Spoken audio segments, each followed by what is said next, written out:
The sun was hot that afternoon in Ijara, a small village in Ogun State. The red dust flew in the air as people walked along the narrow road. Chickens ran across, and the sound of a wooden drum echoed from the market. A small boy named Timi, about 12 years old, sat under a mango tree. He wore torn shorts, had no shoes, and held a stick, drawing circles in the sand. His stomach rumbled from hunger, but he didn't beg. He never begged. Timi had no mother or father. They died when he was a baby. He lived behind the old village hall, sleeping on palm mats and sometimes eating leftover food from the market women. But Timi was not lazy. He helped people carry bags, sweep shops, and fetch water, all for a little food or a few coins. That day, a shiny black jeep rolled slowly into the village. It was not like the Okadas or dusty buses people knew. This car had tinted windows, silver tires, and a loud engine. Everyone stared. The jeep suddenly stopped in front of Mama Kemi's food shop. The driver came out sweating. He wore a fine agbada and gold wristwatch. His name was Chief Alaid, a powerful businessman from Lagos. He looked angry. The car had broken down. Smoke came out from under the bonnet. "Where can I get a mechanic in this bush?" he shouted, wiping his forehead. Villagers gathered, but no one knew what to do. The only mechanic had traveled to a burial in the next town. Timi stood quietly behind the crowd. He looked at the car. He had watched mechanics work before. He knew a few things. "Sir, maybe I can help," he said shyly. Chief Alaid laughed. "You, a barefoot village boy. What do you know about cars?" Timi said nothing. He walked to the bonnet, opened it, and looked inside. After a few minutes, he asked for a bottle of water and a piece of cloth. The villagers whispered, "This boy must be mad." But Timi cleaned the plugs, adjusted a wire, and cooled the engine with water. "Try it now," he said. Chief Alaid turned the key, and the car started. The engine purred like a cat. Everyone clapped in surprise. Chief Alaid looked at Timi with new eyes. Chief Alaid was impressed. "What's your name, boy?" "Timi, sir." He reached into his pocket and gave Timi a crisp 1,000 Nigerian nairas note. It was the biggest money Timi had ever touched. His hand shook. "Thank you, sir," he whispered. But as the car drove off, Timi did not know. He had just opened the first door to his destiny. He didn't know Chief Alaid's driver had secretly taken his photo. He didn't know Chief Alaid would never forget the barefoot boy who helped him in a forgotten village. Back in Lagos, Chief Alaid sat in his mansion in Banana Island. The walls were painted gold and the air smelled like lemon perfume. He sipped palm wine as his driver, Musa, showed him the picture he took. "Chief, this is the boy that fixed the car," Musa said, pointing at the screen. Chief Alaid stared at the photo. Timi's face was serious but kind. Dust covered his legs. His shirt had holes. "He had no shoes," Chief Alaid whispered. "But he had courage." Something stirred in his heart. Chief Alaid had grown up poor in Ilorin. He had begged for food. But he had long forgotten that life. "Musa," Chief Alaid said, "find out everything about that boy." Timi was back under his mango tree. His tummy was full from akara he bought with the 1,000 Nigerian nairas. People looked at him differently now. Mama Kemi even gave him a plate of rice for free. But that night a strange thing happened. A white car came into the village. Not a politician. Not a wedding. But 3 people stepped out, wearing suits and holding tablets. "We are looking for a boy called Timi," one said. The villagers gasped. "What has he done?" someone asked. Timi stepped forward, scared. The woman smiled. "Relax. Chief Alaid sent us. He wants to see you in Lagos." Timi's heart jumped. "Me? Go to Lagos?" He looked down at his bare feet. "But I don't even have slippers." The woman knelt and gently placed sandals on his feet. "Now you do." The next morning, Timi stood beside the white car, holding a small plastic bag with his only shirt and wrapper. The whole village gathered to watch. Mama Kemi hugged him. "Don't forget us, Timi. You are our light." The car drove off. Timi had never left the village before. His eyes widened as he saw big buses, long bridges, and glass buildings. When they reached Lagos, it felt like magic. Tall skyscrapers touched the sky. The roads were wide and clean. And there it stood, Chief Alade's mansion. Bigger than anything Timi had seen, even in dreams. Chief Alade came out in a white flowing agbada. He knelt in front of Timi. "You helped me when no one else could. Now it's my turn." Timi looked confused. "I want to adopt you," Chief Alade said. "Not just give you money. I want to send you to school, train you, raise you, as my own son." Timi's mouth dropped open. "But I'm just a village boy." Chief Alade smiled. "Every king was once a boy." Tears rolled down Timi's cheeks. "I accept, sir. I accept." Inside Chief Alade's mansion, everything smelled clean and rich, like flowers and money. The marble floors sparkled. The chairs were so soft, Timi thought he might sink into them forever. A woman in uniform brought him jollof rice, chicken, and a cold malt. Timi ate slowly, carefully. He had never tasted food like that. From that day, everything changed. Timi got new clothes, new shoes, and even a school uniform. He was given a new name too, Timi Alade. "Because you are now my son," Chief Alade said proudly, resting a hand on his shoulder. But not everyone was happy about it. Inside the mansion lived Chief Alade's real son, Bayo, a 14-year-old boy with fancy clothes, video games, and pride the size of a mountain. When he saw Timi, he frowned. "Who is this village boy sleeping in our guest room?" he whispered to the cook. And when Chief Alade announced, "Timi will start going to school with you," Bayo's eyes turned cold. "Yes, father," he said. But deep down he was angry. That night, Bayo sent a message to his cousin. "That bush boy thinks he's my brother now. Let's see how long he lasts." Timi wore his new uniform, white shirt, blue trousers, and shiny black shoes. He looked into the mirror and hardly recognized himself. Chief Alade smiled proudly. "My boy is now a student of Royal Crown College." At school, some children whispered, "He's the one Chief Alade brought from the village." Some laughed at the way he spoke English. But Timi didn't cry. He paid attention in class, helped others with homework, and always said please and thank you. His teachers loved him. Even the school principal called Chief Alade. "Sir, your new son is gifted." But Bayo hated this even more. One day, Bayo told Timi, "Let's go to the school field during break." Timi followed. But as they got there, two older boys appeared, Bayo's cousin and friend. They pushed Timi to the ground. "Say you're not Alade's real son." Timi stood up, dusty but calm. "I don't need to be born by him. He chose me. And I'll make him proud." The bigger boy raised his fist. But suddenly, "Hey!" It was the school security man. The bullies ran. Bayo stood frozen, caught. Timi didn't say a word. He didn't report them. But that evening, the principal called Chief Alade. Chief Alade was silent as he sat with both boys. "Timi, why didn't you tell me?" he asked. Timi replied softly, "Because I still want Bayo to like me. I don't want to fight." Chief Alade turned to Bayo. "I gave you everything. And yet, it's this boy with nothing that shows me what real character is." Bayo looked down in shame. That night, he knocked on Timi's door. "I'm sorry," he mumbled. Timi smiled. "It's okay.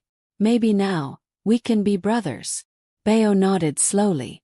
But just as things were getting better, call came. And it changed everything. Chief Alade was in his office, looking through some business files when his phone rang. "Yes. Speak." "Chief," the voice on the other end said, "we just received a letter. It's from someone in Ijara village. About the boy, Timi." Chief Alade sat up straight. "What about him?" "There's a woman claiming she's his grandmother. She says Timi was stolen from her as a baby." Chief Alade's hands tightened. "What nonsense is this?" But something in his heart whispered, what if it's true? Timi was doing homework in the study room when Chief Alade entered. My son. I need to talk to you. Timi looked up. Yes, sir. Chief Alade knelt beside him. Do you remember your family? Your real family? Timi looked down. Only shadows. I was told they died. Chief nodded. Someone just came forward. She says she's your grandmother. Timi's eyes widened. I have a grandmother. We will visit Ijara tomorrow. Together. Timi nodded, scared and excited at the same time. The black jeep returned to Ijara, but this time Timi was sitting in the back seat like royalty. Villagers ran to see him. Timi, our boy is back. Mama Kemi hugged him. Ah, you now look like a Lagos prince. Chief Alade stood tall beside him. Then, an old woman walked out from the crowd. Her eyes were weak, her back bent. My Pekin, she whispered. My grandson. Timi looked at her, unsure. But when she showed him a birthmark behind her ear, the same one he had on his shoulder, he froze. Tears rolled down his face. Mama. That evening, Timi sat beside the old woman Mama sobbed. She told him how his mother died in childbirth, and how she tried to raise him, but someone took him away. She had searched for years. But nobody listened. Nobody cared. Timi was silent. I'm sorry I never came back, he said. Mama Saad smiled. It's not your fault. But now you're here. That's all that matters. Chief Alade came forward. Mama, your grandson is in good hands. I will take care of him. But the old woman held Chief's hand. Just promise me one thing. Let him remember where he came from. Chief nodded. I promise. As they prepared to return to Lagos, Timi stood before the villagers. I will never forget Ijara, he said. This is where I was born. And one day I will build a school here. A hospital too. The villagers cheered. Mama Kemi wept. Our boy has become a man. Timi entered the car, stronger, wiser, and more determined. But he had no idea. His journey was just beginning. Back in Lagos, life moved faster than ever. Timi now had a room filled with books, toys, and a bed soft like clouds. He even had a laptop. But he didn't waste time playing games. Every day he studied harder, read more, and listened to Chief Alade's business meetings. He wanted to learn how to build a company. He wanted to help poor people like he once was. One morning, Chief Alade called him. Timi, he said, smiling. You are now 16. You've grown into a fine young man. And I have a surprise for you. Timi's eyes widened. I've bought you shares in my company. You're now part owner of Alade Enterprises. Timi nearly fainted. Sir. Why me? Chief Alade placed a hand on his shoulder. Because you never asked for anything. Yet gave everything when I was in need. That kind of heart deserves the world.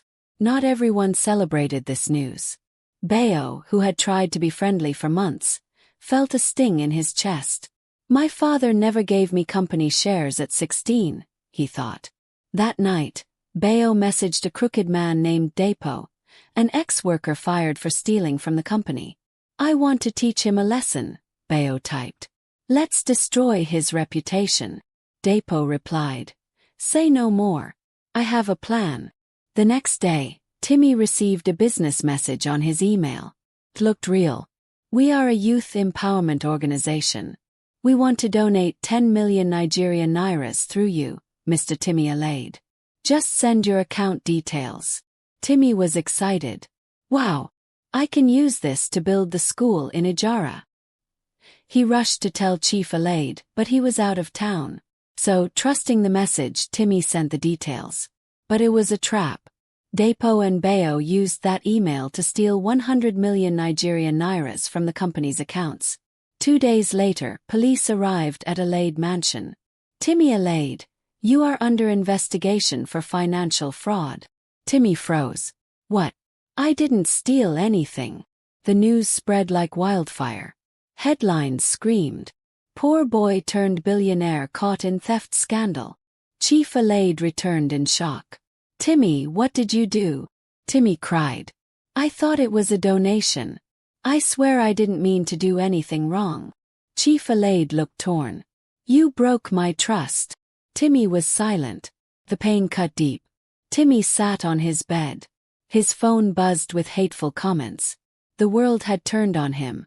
Even Bayo avoided his eyes, pretending to be surprised. Timi stared at a photo of Ijara. I came from nothing, he whispered. And I'll rise again. That night, he packed his small bag and left a note on the table. I will not bring shame to your name. I'm going away to prove my innocence. And return only when I have made you proud again. And like the first day he entered Lagos, Timi disappeared. Timi wandered the streets of Lagos, alone, confused, and heartbroken.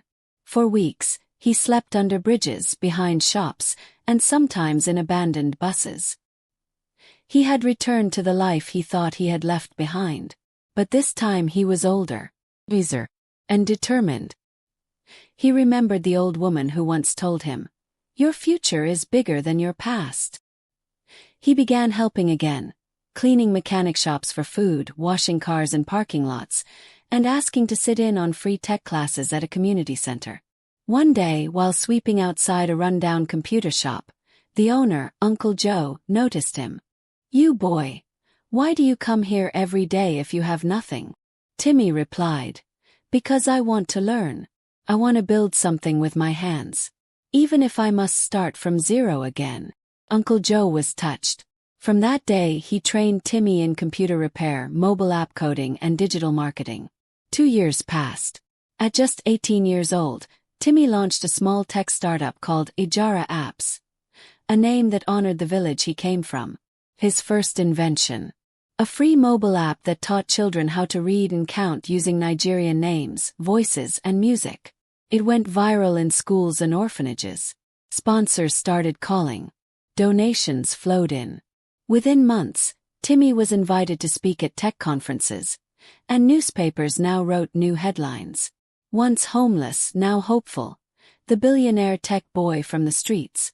But Timi stayed humble. He saved his money, built his team, and then one morning he picked up his bag and whispered, "It's time to go home." Chief Alade sat in his office, looking older and quieter. He hadn't smiled in years.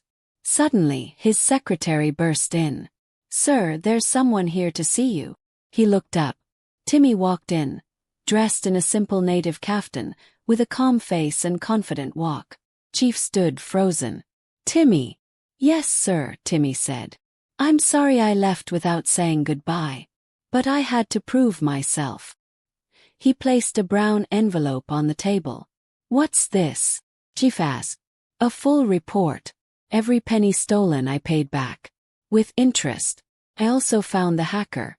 I gave the evidence to the police." Chief Alade opened the envelope. Inside was the proof, and a news article showing Bayo and Dapo's arrest. Chief sat down slowly. You were innocent." Timi nodded. "I only needed time to fight my battles the right way." Tears welled up in Chief Alade's eyes. "I'm sorry, my son. I should have believed you." Timi knelt. "I forgive you." That night, Chief Alade hosted a banquet.